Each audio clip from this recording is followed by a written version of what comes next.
നമസ്കാരം. ആയില്യം നക്ഷത്രക്കാർക്ക് ഈ വരുന്ന ആഴ്ച എങ്ങനെയായിരിക്കും? നമ്മളിന്ന് നോക്കാൻ പോകുന്നത് പുറമേ നടക്കുന്ന വലിയ വലിയ കാര്യങ്ങളൊന്നുമല്ല. പകരം നിങ്ങളുടെ ഉള്ളിന്റെ ഉള്ളിൽ വളരെ ശാന്തമായിട്ട് പക്ഷെ അതേസമയം ഭയങ്കര ശക്തമായിട്ട് സംഭവിക്കാൻ പോകുന്ന കുറച്ച് മാറ്റങ്ങളെക്കുറിച്ചാണ്. ഈ ഒരു ചിന്തയോട് കൂടി തന്നെ നമുക്ക് തുടങ്ങാം. കാരണം ഈ ആഴ്ചയുടെ മുഴുവൻ എനർജിയും ഇതിലുണ്ട്. ഉത്തരങ്ങൾക്കായിട്ട് പുറത്തേക്കൊന്നും നോക്കരുത്. കാരണം ദൈവികമായ സന്ദേശങ്ങൾ നിങ്ങളിലേക്ക് എത്തുന്നത് വാക്കുകളിലൂടെയല്ല, മറിച്ച് ചില അനുഭവങ്ങളിലൂടെ ആയിരിക്കും. അപ്പൊ നല്ല ശ്രദ്ധയോടെ ഇരിക്കുക. ശരി, നമുക്ക് ഇതിലേക്ക് വിശദമായി കടക്കാം. ഈ ആഴ്ചയുടെ ഒരു അടിസ്ഥാന സ്വഭാവം എന്താണെന്ന് ആദ്യം തന്നെ മനസ്സിലാക്കാം. ഇത് നിങ്ങളുടെ ഉള്ളിൽ സംഭവിക്കുന്ന മാറ്റങ്ങളുടെ ആഴ്ചയാണ്. അപ്പോൾ ഈ ആഴ്ചയുടെ ഒരു സ്വഭാവം എന്താണെന്ന് മനസ്സിലാക്കുന്നത് ശരിക്കും പ്രധാനപ്പെട്ടതാണ്.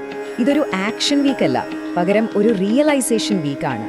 അതായത് പുറത്ത് വലിയ സംഭവങ്ങളോ അനൗൺസ്മെന്റുകളോ ഒന്നും പ്രതീക്ഷിക്കേണ്ട. അതിനു പകരം നിങ്ങളുടെ ഉള്ളിൽ വളരെ നിശബ്ദമായി ചില വലിയ തിരിച്ചറിവുകൾ സംഭവിക്കുന്ന ഒരു സമയമാണിത്. ഇനി നമുക്ക് ഈ ആന്തരിക യാത്രയുടെ കാതലിലേക്ക് വരാം. അതായത് നിങ്ങളുടെ വൈകാരികമായ തലത്തിലേക്ക്. നിങ്ങളുടെ മനസ്സിൽ ശരിക്കും എന്താണ് സംഭവിക്കാൻ പോകുന്നത്? ഈ ആഴ്ച നിങ്ങളുടെ ഉള്ളിൽ ചില കാര്യങ്ങൾ പ്രതീക്ഷിക്കാം. ഒരു പക്ഷേ നമ്മൾ എന്നോ മറന്നുപോയ പഴയ ഓർമ്മകൾ പെട്ടെന്ന് മനസ്സിലേക്ക് വരാം. അല്ലെങ്കിൽ ഒരു പ്രത്യേക വ്യക്തിയെക്കുറിച്ച് നിങ്ങൾക്ക് കുറേ നാളായി ഉണ്ടായിരുന്ന ചില സംശയങ്ങൾക്കോ ആശങ്കകൾക്കോ ഒരു വ്യക്തത വരും. എല്ലാത്തിനുമുപരിയായി നിങ്ങളുടെ ഉള്ളിന്റെ ഉള്ളിൽ നിന്ന് വളരെ ശക്തമായ ഒരു ചോദ്യം ഉയർന്നു വരും. ആ ചോദ്യം ഒരുപക്ഷെ ഇതുതന്നെ ആയിരിക്കാം: ഞാൻ ഇതുവരെ എന്താണ് സഹിച്ചത്? ഈ ഒരു ചോദ്യം നിങ്ങളോട് തന്നെ ചോദിക്കാൻ പ്രേരിപ്പിക്കുന്ന ഒരു സാഹചര്യം ഈ ആഴ്ച ഉണ്ടാകാൻ സാധ്യതയുണ്ട്. ഒരു നിമിഷം ഇതിനെക്കുറിച്ചൊന്ന് ആഴത്തിൽ ചിന്തിച്ചു നോക്കൂ. പക്ഷേ ഒന്നോർക്കണം, ഈ ചോദ്യം ഒരു നെഗറ്റീവ് ചിന്തയല്ല. ഇത് ശരിക്കും പറഞ്ഞാൽ ഒരു ഹീലിംഗ് പ്രോസസ്സാണ്. നിങ്ങളുടെ മനസ്സിനെ സുഖപ്പെടുത്തുന്ന ഒരു പ്രക്രിയയുടെ ഭാഗമാണിത്. ഉള്ളിലെ ഭാരങ്ങളൊക്കെ ഇറക്കി വെക്കാനുള്ള ആദ്യത്തെ സ്റ്റെപ്പ്. അതുകൊണ്ട് തന്നെ നിങ്ങൾക്ക് കരച്ചിൽ വരുന്നുണ്ടെങ്കിൽ പ്ലീസ് അത് അടക്കി വെക്കരുത്, കരയുക. കാരണം ആ കണ്ണുനീർ തന്നെ ഒരു തരം മോചനമാണ്, ഒരു സ്വാതന്ത്ര്യമാണ്. ഈ ഉള്ളിലുണ്ടാവുന്ന തിരിച്ചറിവുകളുണ്ടല്ലോ, അത് പതിയെ നിങ്ങളുടെ ജീവിതത്തില് യഥാർത്ഥ മാറ്റങ്ങളിലേക്ക് നയിക്കുന്നൊരു ഘട്ടമാണിത്. ജീവിതത്തിൽ ഒരു പുതിയ തുടക്കം കുറിക്കുകയാണെന്ന് തന്നെ പറയാം. ഈ തിരിച്ചറിവുകൾ നിങ്ങളുടെ ജീവിതത്തിൽ 3 പ്രധാനപ്പെട്ട മാറ്റങ്ങൾക്ക് വഴിവെക്കും. 1. ഒരു പ്രത്യേക വ്യക്തിയിൽ നിന്ന് നിങ്ങൾ മാനസികമായി ഒരു അകലം പാലിക്കാൻ തുടങ്ങും. 2. ഒരുപാട് കാലമായി നിങ്ങളെ പിന്തുടരുന്ന ഒരു ശീലം നിങ്ങൾ ഉപേക്ഷിക്കാൻ തീരുമാനിക്കും. പിന്നെ 3-ാമത്തേത്, വളരെ ധൈര്യത്തോടെ ഇല്ല എന്ന് പറയേണ്ട ഒരു സാഹചര്യം നിങ്ങളുടെ മുന്നിൽ വരും. ഇതൊരു ഭയങ്കര പവർഫുൾ ആയിട്ടുള്ള ആശയാണല്ലേ? ഒരു കാര്യത്തിനോട് നിങ്ങൾ പറയുന്ന ആ ഇല്ല ഉണ്ടല്ലോ, അത് നിങ്ങളുടെ നല്ല ഭാവിയോട് നിങ്ങൾ പറയുന്ന ഒരു വലിയ അതെയാണ്.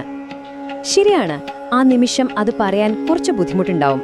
പക്ഷെ ഓർക്കുക, നിങ്ങളുടെ വളർച്ചയ്ക്ക് ആ ഒരു തീരുമാനം അത്യാവശ്യമാണ്. ഓക്കെ, ഇനി ഈ ആന്തരിക മാറ്റങ്ങളൊക്കെ നിങ്ങളുടെ ജോലിയെയും പണത്തിനെയും എങ്ങനെയാണ് ബാധിക്കുക എന്ന് നോക്കാം. ഇവിടെ കുറച്ചൊന്ന് ശ്രദ്ധയോടെ വേണം മുന്നോട്ടു പോകാൻ. നിങ്ങളുടെ ജോലി സ്ഥലത്ത് വലിയ ബഹളങ്ങളോ കാര്യങ്ങളോ ഒന്നും ഉണ്ടാവില്ല. പക്ഷെ അതിൻ്റെ ഒരു സ്വാധീനം വളരെ ആഴത്തിലുള്ളതായിരിക്കും. നിങ്ങൾ അറിയാതെ തന്നെ നിങ്ങളുടെ വർക്കൊക്കെ ശ്രദ്ധിക്കപ്പെടുന്നുണ്ട്. ഇപ്പോ വലിയ അംഗീകാരങ്ങളോ പ്രശംസയോ ഒന്നും പ്രതീക്ഷിക്കരുത്. പക്ഷേ ഭാവിയിൽ വരാൻ പോകുന്ന വലിയ വിജയങ്ങൾക്കുള്ള ഒരു അടിത്തറയിടുന്നത് ഈ ആഴ്ചയിലായിരിക്കും. ഇതൊരു വിത്ത് പാകുന്ന ഘട്ടം പോലെയാണ്. വിളവെടുപ്പ് പിന്നീട് വരും.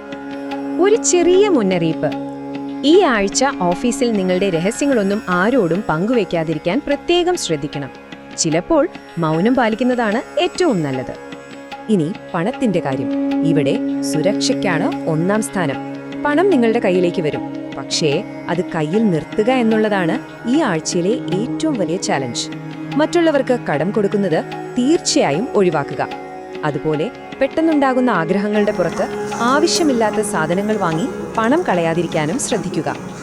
ഇനി നമുക്ക് നിങ്ങളുടെ ശരീരത്തിലേക്കും നിങ്ങളുടെ ഉള്ളിലുള്ള ആ ഒരു പ്രത്യേക ശക്തിയിലേക്കും വരാം. നിങ്ങളുടെ ശരീരം തരുന്ന സിഗ്നലുകളെയും ഈ ആഴ്ചയിലുള്ള നിങ്ങളുടെ കവറിനെയും ഒരിക്കലും അവഗണിക്കരുത്. നിങ്ങളുടെ ശരീരം നിങ്ങളോട് സംസാരിക്കാൻ ശ്രമിക്കുന്നുണ്ടാകാം. ഒരു പക്ഷേ കഴുത്തിലോ നെഞ്ചിലോ ഒരു ഭാരം പോലെ തോന്നാം. ചിലർക്ക് ഉറക്കമില്ലായ്മ വരാം. ശരീരത്തിലെ വെള്ളത്തിന്റെ അളവിൽ ഒരു വ്യത്യാസം വരാനും സാധ്യതയുണ്ട്. ഇവിടെ ഏറ്റവും പ്രധാനപ്പെട്ട കാര്യം എന്താണെന്ന് വെച്ചാൽ, ശരീരത്തിൽ വെള്ളം കുറഞ്ഞാൽ അത് നിങ്ങളുടെ വികാരങ്ങളെയും ബാധിക്കും. ഒരു ഇമോഷണൽ ഇംബാലൻസ് ഉണ്ടാക്കും. അതുകൊണ്ട് ധാരാളം വെള്ളം കുടിക്കാൻ മറക്കരുത്. ആയില്യം നക്ഷത്രക്കാർക്ക് ഒരു പ്രത്യേക ആന്തരിക ശക്തിയുണ്ട്. അതിനെ നമുക്ക് സർപ്പ ഊർജം എന്ന് വിളിക്കാം. പേരുകേട്ട് പേടിക്കണ്ട. ഇത് നിങ്ങളുടെ ഉള്ളിലുള്ള ആഴത്തിലുള്ള ഇൻറ്റ്യൂഷൻ, ജ്ഞാനം, പിന്നെ മറ്റുള്ളവർക്ക് കാണാൻ കഴിയാത്ത സത്യങ്ങളെ തിരിച്ചറിയാനുള്ള കഴിവ്, ഇതിനെയൊക്കെയാണ് സൂചിപ്പിക്കുന്നത്. ഈ സർപ്പ ഊർജം കാരണം ഈ ആഴ്ച നിങ്ങളുടെ ഇൻറ്റ്യൂഷൻ ഭയങ്കര ഷാർപ്പായിരിക്കും. ആരെ വിശ്വസിക്കണം, ആരെ വിശ്വസിക്കരുത് എന്ന കാര്യത്തിലൊക്കെ നിങ്ങൾക്ക് ഉള്ളിൽ നിന്ന് തന്നെ ഒരു വ്യക്തത കിട്ടും. മറഞ്ഞിരിക്കുന്ന പല കാര്യങ്ങളും നിങ്ങൾക്ക് എളുപ്പത്തിൽ മനസ്സിലാക്കാൻ കഴിഞ്ഞെന്നും വരാം. അതുകൊണ്ട് ഈ ആഴ്ചയിലെ ഏറ്റവും പ്രധാനപ്പെട്ട ഉപദേശം ഇതാണ്: നിങ്ങളുടെ ഗട്ട് ഫീലിങ്ങിനെ, ആ ഉള്ളിൽ നിന്നുള്ള തോന്നലിനെ ഒരിക്കലും അവഗണിക്കരുത്. ആ ഒരു ആന്തരിക ശബ്ദം നിങ്ങളെ ശരിയായ വഴിക്ക് തന്നെ നയിക്കും. ശരി, ഇനി ഈ ആഴ്ച മുന്നോട്ടു പോകാനുള്ള വഴിയെക്കുറിച്ചും നിങ്ങൾക്കുള്ള ആ ഒരു ദൈവിക സന്ദേശത്തെക്കുറിച്ചും സംസാരിക്കാം. ഇതാണ് ഇതിന്റെ എല്ലാം ഒരു ചുരുക്കം. ഈ ആഴ്ചയിലെ നിങ്ങളുടെ ഭാഗ്യസൂചനകളൊന്ന് നോക്കൂ.